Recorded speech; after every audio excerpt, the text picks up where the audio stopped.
El engaño. Bella, si quieres vete ya, sugirió Mike al tiempo que desviaba su mirada para evitar la mía.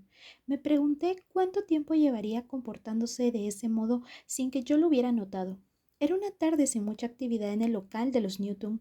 En ese momento solo había dos clientes en la tienda, unos excursionistas verdaderamente aficionados, a juzgar por su conversación. Mike había pasado con ellos la última hora examinando los pros y los contras de dos marcas de mochilas ligeras, pero se habían tomado un respiro mientras analizaban los precios y comentaban las últimas historias de sus viajes con cierto afán competitivo. Mike aprovechó la distracción para escapar. No me importa quedarme solo, me dijo. Aún no había conseguido hundirme en la concha protectora del aturdimiento y todo me resultaba extrañamente cercano y ruidoso, como si me hubiera quitado el algodón de los oídos. Intenté dejar de escuchar a los risueños mochileros sin éxito. Como te iba diciendo, relataba uno de ellos, un hombre fornido de barba pelirroja que contrastaba mucho con su pelo castaño oscuro. He visto osos pardos bastante cerca de Yellowstone, pero no eran nada en comparación con esa bestia. Tenía el cabello enmarañado y apelmazado, y parecía llevar puesta la misma ropa desde hacía varios días. Posiblemente acababa de llegar de las montañas. Imposible, los osos negros no alcanzan ese tamaño. Lo más probable es que esos osos pardos que vistes fueran osesnos. El segundo tipo era alto y enjuto, con el rostro curtido y gastado por el viento hasta el punto de parecer una impresionante costra de cuero. De verdad, Bella, tan pronto como se vayan esos, echaré el cerrojo, murmuró Mike. Si quieres que me vaya, me encogí de hombros. Pero si Agatas es más alto que tú, insistió el hombre con barba mientras yo recogía mis cosas. Grande como una casa y negro como la tinta. Voy a ver si le digo al guardaforestal. Debería avisar a la gente, porque no estaba arriba, en la montaña, ¿sabes? Sino unos pocos kilómetros de donde arranca el sendero. El hombre de rostro de color cuero puso los ojos en blanco.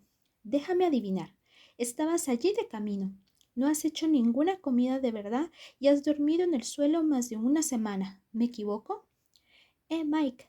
El barbudo miró hacia nosotros y lo llamó. ¿Ya? Te veré el lunes, murmuré. Sí, señor, replicó Mike al tiempo que se volvía. Dime, ¿han visto recientemente osos negros por aquí? No, señor, pero es una buena idea mantener las distancias y almacenar la comida correctamente. ¿Ya vio los nuevos botes a prueba de osos? Solo pesan 1 kilo. Las puertas se deslizaron hasta abrirse del todo y dejarme afuera, expuesta al chaparrón. Me acurruqué bajo la chaqueta mientras salía disparada hacia el coche.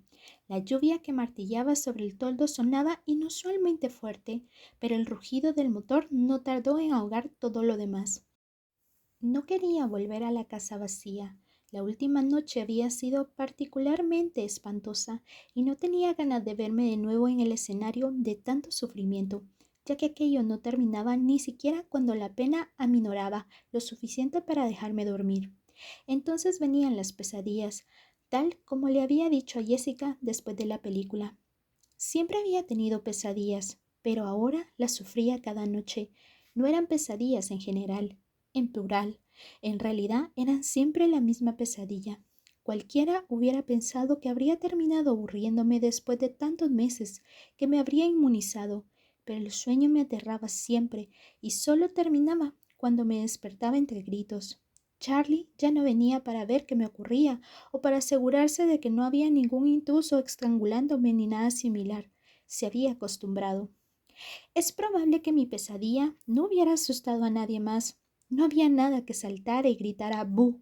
No había zombies, ni fantasmas, ni psicópatas. En realidad, no había nada, solo un vacío, un interminable laberinto de árboles cubiertos de musgo, tan tranquilo que el silencio se convertía en una presión incómoda en mis oídos. Estaba oscuro, como en el crepúsculo de un día nublado, con la luz justa para distinguir que no había nada a la vista. Siempre estoy corriendo a través de la penumbra sin una dirección definida, buscando algo. Me pongo más y más frenética a medida que pasa el tiempo e intento moverme más deprisa. Parezco torpe a pesar de la velocidad.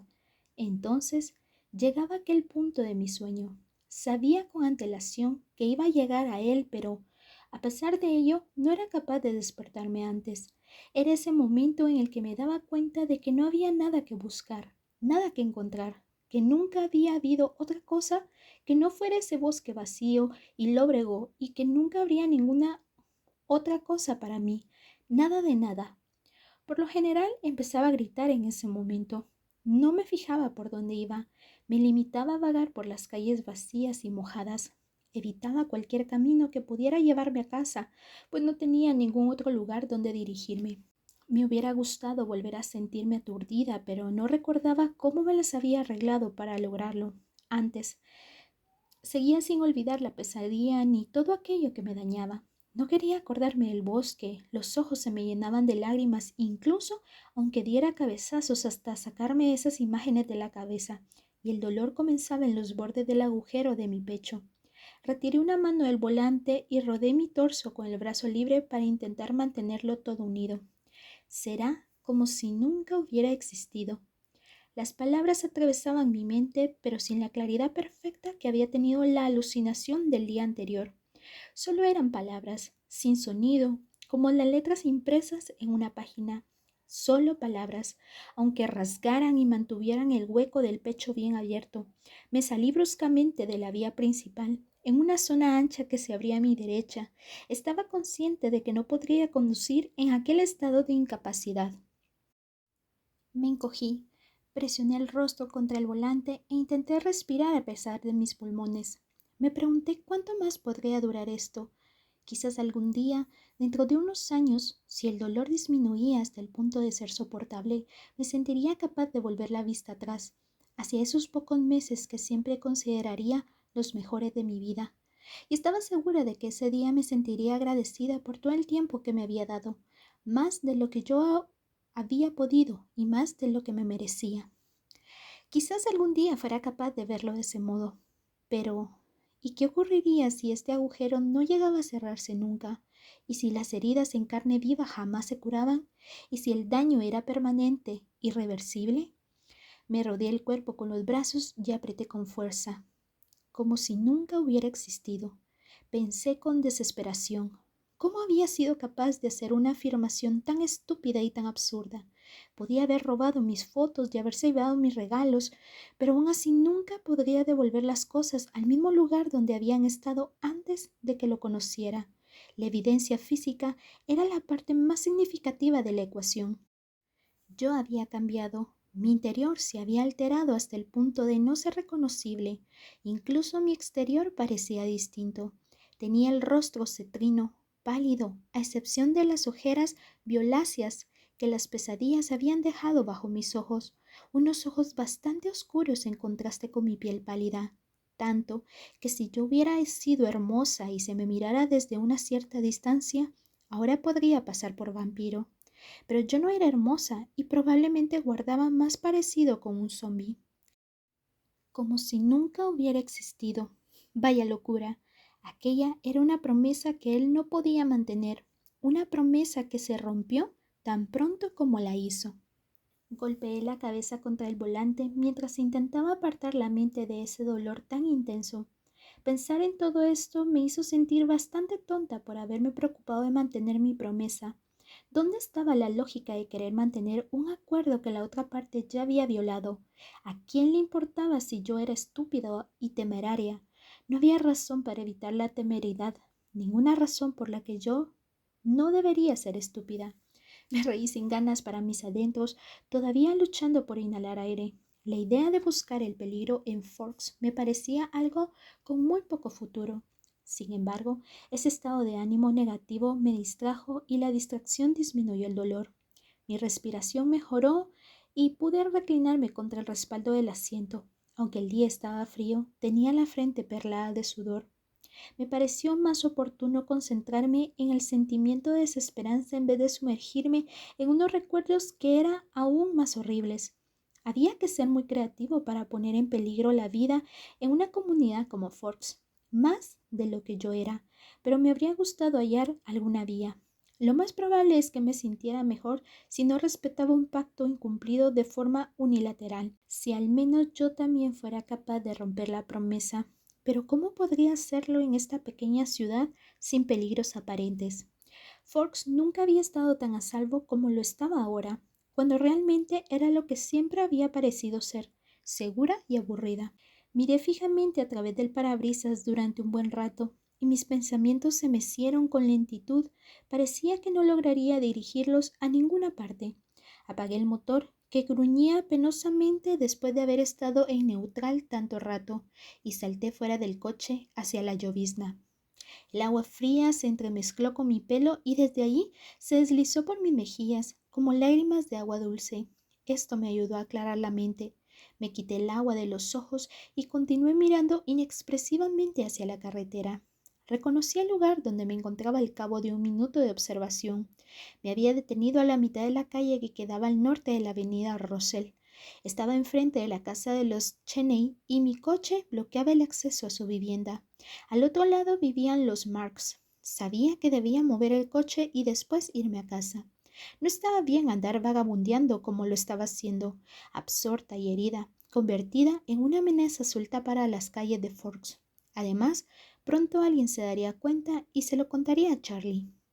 Inhalé profundamente mientras me preparaba para ponerme en movimiento cuando un cartel en el patio de los Marks captó mi atención. Era solo un gran trozo de cartulina inclinado contra el buzón, con letras mayúsculas negras garabateadas. A veces la voluntad divina se cumple. ¿Era una coincidencia? ¿Era lo que parecía ser? Lo ignoraba, pero me parecía una sandez creer que las motocicletas desechadas de los Marx que se oxidaban en el patio delantero tras un cartel escrito a mano que decía «Se venden tal como están», estuvieran predestinadas a servir a algún propósito superior simplemente por el hecho de estar ahí, justo donde yo necesitaba que estuvieran. Aunque tal vez no fuera la voluntad divina, sino simplemente que había montones de maneras de arriesgarse. Y lo único que tenía que hacer era abrir los ojos para verlas. Temerarias y estúpidas. Esas eran las dos palabras favoritas de Charlie para referirse a las motocicletas. El trabajo de Charlie no conllevaba una gran cantidad de acción comparado con el de los policías de ciudades más grandes, pero los accidentes de tráfico le ocupaban mucho tiempo.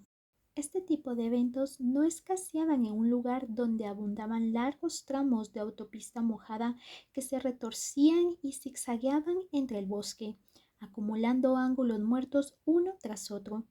La gente solía evitar esos lugares, con todos aquellos enormes camiones que transportaban troncos escondidos entre las curvas. Las excepciones a la regla eran las motos y Charlie había visto demasiadas víctimas, la mayoría jóvenes, tiradas en la autopista. Antes de cumplir los 10 años, me hizo prometerle que nunca me subiría a una moto. Incluso a esa edad, no tuve que pensarlo 2 veces para prometérselo. ¿A quién se le podría ocurrir montar una moto en Forks? Sería como darse un baño a 90 por hora. Había mantenido tantas promesas. Ambas ideas germinaron en mi mente. Quería convertirme en alguien estúpido y osado y también quería romper promesas. ¿Por qué conformarme con una? Esto fue todo lo que tardé en pensarlo. Chapoteé a través de la lluvia hasta la puerta principal de los Marks y toqué el timbre. Me abrió uno de los chicos, el más joven, el estudiante novato. Su cabeza rubia apenas me llegaba al hombro. No me acordaba de su nombre. Él no tuvo problema alguno para recordar el mío. ¿Bella Swan?, preguntó sorprendido. ¿Cuánto quieren por una moto? Jadeé agitando el pulgar sobre mi hombro en dirección a la exhibición en venta. ¿Hablas en serio?, me preguntó. Pues claro, no funcionan. Suspiré con impaciencia ya que eso era algo que podía deducirse del cartel. ¿Cuánto valen? Si de verdad quieres alguna, llévatela. Mi madre hizo que mi padre la sacara a la calle para que las recojan con la basura. Miré las motos de nuevo y vi que estaban al lado de un montón de hierba cortada y ramas rotas. ¿Estás seguro? Seguro. ¿Quieres preguntarle a ella? Probablemente sería mejor no implicar a adultos que podrían mencionárselo a Charlie. No te creo. ¿Quieres que te ayude?, me ofreció. Pesan bastante. Gracias. De todas formas, solo necesito una. Mejor si te lleva las dos, dijo el niño. Quizás puedas aprovechar las piezas de la que no uses. Me siguió bajo el aguacero y me ayudó a cargar las dos pesadas motos en la parte trasera del vehículo. Parecía deseoso de desprenderse de ellas, así que no discutí. De todas formas, ¿qué vas a hacer con ellas?, me preguntó. No han funcionado en años. Me lo imaginaba, repuso al tiempo que me encogía de hombros. Mi capricho, fruto de la inspiración del momento, no había llegado a convertirse aún en un plan completo. Tal vez deba llevárselas a Dowling. Él resopló. Dowling te cobrará más por arreglarlas de lo que realmente valen. No podía rebatir eso. John Dowling se había ganado una mala reputación a causa de sus altos precios, tanto que nadie acudía a él salvo en caso de una auténtica emergencia. La mayoría de la gente, si su coche lo permitía, prefería conducir hasta Port Angeles. Había tenido mucha suerte en ese sentido, aunque al principio había estado preocupada. Cuando Charlie me regaló mi coche, pensaba que por ser tan antiguo no podría mantenerlo en funcionamiento, pero jamás me había dado un problema, salvo por el ruido insoportable del motor y por el hecho de que su límite de velocidad eran 80 kilómetros por hora. Jacob Black lo había mantenido en buena forma mientras había pertenecido a su padre, Billy. La repentina inspiración me iluminó como un rayo, lo cual no era absurdo si se tenía en cuenta la tormenta que estaba cayendo.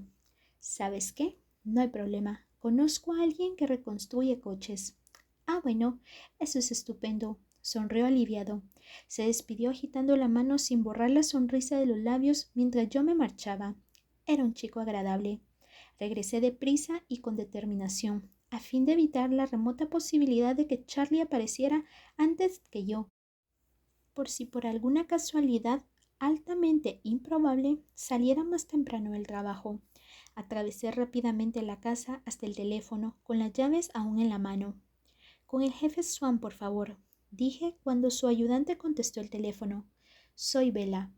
Ah, hola Bella, me contestó el ayudante Steve afablemente. Voy a buscarlo. Esperé. ¿Qué ocurre, Bella?, inquirió Charlie tan pronto tomó el auricular. ¿Acaso no puedo llamarte al trabajo sin que haya una emergencia? Se quedó callado un momento. Nunca lo habías hecho. ¿Hay alguna emergencia? No, solo quería que me indicaras cómo llegar a la casa de los Black. No estoy segura de recordar el lugar exacto. Quiero visitar a Jacob. Hace meses que no lo veo. Cuando volví a escuchar la voz de Charlie, sonó mucho más feliz. Es una gran idea, Bella. ¿Tienes un bolígrafo? Las indicaciones que me dio eran muy simples. Le aseguré que estaría de vuelta a la hora de la cena, aunque insistió en que no me apresurara. Quería reunirse conmigo en la Push, aunque eso a mí no me convenía nada, puesto que tenía una hora límite. Atravesé a gran velocidad las calles de la ciudad oscurecida por la tormenta. Esperaba poder encontrar solo a Jacob. Seguramente Billy le iría con el chisme a Charlie si sospechaba lo que me proponía. Mientras conducía pensé que, además, me preocupaba un poco cuál sería la reacción de Billy al verme, si se mostraría excesivamente complacido. En la mente de aquel hombre, sin duda, todo había funcionado mucho mejor de lo que se hubiera atrevido a desear. Su placer y su alivio solo servirían para recordarme a esa persona a la que él no soportaba. Por favor, hoy no otra vez, rogué mentalmente. Estaba agotada. La casa de los Black me resultaba vagamente familiar. Era pequeña, de madera, con ventanas angostas y estaba pintada de un color rojo mate que la asemejaba a un granero diminuto. La cabeza de Jacob asomó por una ventana antes incluso de que yo bajara del coche. No cabía duda de que el peculiar rugido del motor lo había alertado de mi proximidad. Jacob estaba muy agradecido a Charlie por haberme comprado el coche. De ese modo lo había salvado él de tener que conducirlo cuando cumpliera la edad legal para sacar su permiso. A mi padre le gustaba mucho mi coche, pero al parecer, para Jacob, la restricción de la velocidad era un serio inconveniente. Nos encontramos a la mitad del camino que conducía a la casa. «Bella». Una sonrisa entusiasta se extendió rápidamente por su rostro y sus dientes brillantes contrastaron vivamente con el tono rojizo intenso de su piel. Nunca la había visto sin su habitual cola de caballo, pero ahora su pelo caía a ambos lados de su cara como dos negras cortinas de satín. Jacob había desarrollado durante los últimos 8 meses buena parte de su potencial físico. Había superado ya ese punto en que los blandos músculos de la infancia se endurecen hasta alcanzar la complexión sólida, pero desgarbada de un adolescente. Las venas y los tendones sobresalían en la piel morena, rojiza de sus manos y brazos. Su rostro no había perdido la dulzura que yo recordaba, aunque también se había endurecido. Los pómulos se habían afilado y su mandíbula se había vuelto más cuadrada. Había perdido toda la suavidad restante de la infancia. Hola, Jacob. Sentí una desconocida oleada de entusiasmo ante su sonrisa. Fui consciente de lo mucho que me alegraba volverlo a ver y me sorprendí. Le devolví la sonrisa y algo encajó silenciosamente en su lugar con un clic, como dos piezas que se acoplan en un rompecabezas. Había olvidado cuánto me gustaba Jacob Black. Se detuvo a unos cuantos pasos de distancia y lo miré sorprendida, inclinando la cabeza hacia atrás a través de la lluvia que caía a mares por mi rostro. «Creciste más», dije asombrada. Se echó a reír y su sonrisa se ensanchó hasta lo inverosímil. 1,90, proclamó con gran satisfacción. Su voz se había vuelto más grave, aunque conservaba el tono ronco que yo recordaba. «¿No vas a parar nunca?», sacudí la cabeza con incredulidad. «Estás enorme. La verdad es que estoy hecho un espárrago». Hizo una mueca. «Entra, te estás empapando». Me indicó el camino y mientras lo hacía, retorcía su pelo entre sus enormes manos. Sacó una liga del bolsillo de la cadera y se hizo una coleta. «Papá», dijo en voz alta al traspasar la puerta frontal, «mira quién está aquí». Billy estaba en la pequeña sala cuadrada con un libro en sus manos. Lo dejó en su regazo e impulsó su silla de ruedas hacia nosotros cuando me vio. «Vaya, pero qué sorpresa. Cuánto me alegro de verte, Bella». Nos dimos la mano, pero la mía se perdió en su apretón. «¿Qué te trae por aquí? ¿Todo va bien con Charlie?» «Sí, fenomenal. Solo quería saludar a Jacob. Hacía mucho que no lo veía». Los ojos de Jacob relumbraron al oír mis palabras. Sonreía tanto que parecía que terminaría rompiéndose las mejillas por el esfuerzo. «¿Puedes quedarte a cenar?» Billy también se mostraba entusiasmado. «No, tengo que preparar la cena de Charlie, ya sabes». «Puedo llamarlo», sugirió Billy. «Él siempre está invitado». Sonreí para esconder mi incomodidad. «Volveremos a vernos. Te prometo que regresaré pronto, tanto que terminarás harto de mí». Después de todo, si Jacob lograba arreglarme la moto, alguien tendría que enseñarme a conducirla. En respuesta, Billy sonrió entre dientes. «De acuerdo, quizá la próxima vez». «Bueno, Bella, ¿qué quieres que hagamos?», me preguntó Jacob. «Lo que quieras». «¿Qué estabas haciendo antes de que te interrumpiera?» Me sorprendió sentirme tan cómoda allí. Era un lugar cercano, aunque de una forma distante. No había recuerdos dolorosos del pasado reciente. Jacob dudó. «Justo ahora iba a trabajar en mi coche, pero podemos hacer cualquier otra cosa». «No, eso es perfecto», interrumpí. «Me encantaría ver tu coche». «De acuerdo», contestó él, aunque no muy convencido. «Está atrás en el garage». Mucho mejor, pensé. Agité la mano para despedirme de Billy. «Luego te veo». Un espeso conjunto de árboles y maleza ocultaba el garage a la vista de la casa. El recinto en sí estaba formado por un par de grandes cobertizos prefabricados que habían sido adosados eliminando las paredes interiores. Bajo esta cubierta, alzado sobre unos bloques de concreto, se encontraba lo que a mí me pareció un automóvil completo. Al menos reconocí el símbolo de la parrilla. «¿Qué clase de Volkswagen es este?», me pregunté. «Es un viejo Golf de 1986, un clásico». «¿Y cómo van los arreglos?» «Está casi terminado», dijo él alegremente, y luego su voz descendió a un tono más bajo. «Mi padre mantuvo su promesa de la primavera pasada». «Ah», contesté. Pareció comprender mi resistencia a tratar el asunto. Intenté no recordar el baile de fin de cursos del último mayo. Su padre lo había sobornado con dinero y las piezas faltantes del coche para que me diera un mensaje durante el baile. Billy quería que yo guardara distancia de la persona que más me importaba en la vida. Al final, todo su interés fue innecesario. Ahora no cabía duda de que estaba totalmente a salvo. Pero yo iba a ver ¿Cómo podía hacer para cambiar eso? Jacob, ¿sabes algo de motos? Le pregunté. Se encogió de hombros. Algo. Mi amigo Embry tiene una porquería de moto. A veces trabajamos juntos en ella. ¿Por qué? Bien. Fruncí los labios mientras lo evaluaba. No estaba segura de que mantuviera el pico cerrado, pero lo cierto es que tampoco tenía muchas otras opciones. Hace poco adquirí un par de motos y no están en muy buenas condiciones. Me preguntaba si serías capaz de ponerlas en marcha. Genial. Pareció sentirse realmente halagado por el reto. Su rostro resplandecía. Les echaré un vistazo. Levanté un dedo para advertirle.